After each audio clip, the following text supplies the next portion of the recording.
माँ हेउछि गोटिए अक्षर ममतार सार जे कि सबुबेले ता छुआ मानकर मंगल कामना करे। जेतेबेले सृष्टिकर्ता ब्रह्मा सृष्टिर रचना कले सृष्टिर रचना प्रारंभ में बहु समस्यार उत्पत्ति हैला।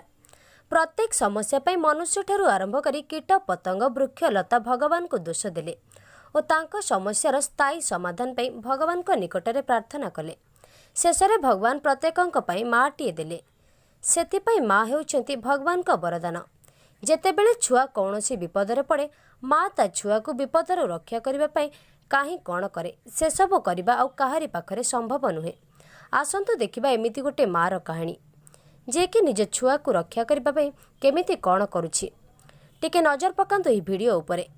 जेतेबेले गोटे हाथी छुआ दलदली भितरे फसी जाइछि और चेष्टा करी सेठारु बाहरी पारुनी ता माँ केमिति निज जीवन को बाजी लगे निज छुआ को रक्षा करुछि। माँ तो निज छुआ मानक पई बहुत किछि करे हेले आजिकाली जुगरे निज माँ पई छुआ माने कौन करंती टिके भाबंतु आज्ञा। निज माँ बापा को सम्मान दियंतु सबुबेले तांको पाखरे रखंतु। सेमाने जेमिति आपण मानकर जत्न नेउथिले ठीक आपण माने भी सेमानकर जत्न नियंतु। जेउ माने निज माँ बापा को भल पांती सेमाने आम चैनल को लाइक कमेंट सब्सक्राइब करंतु।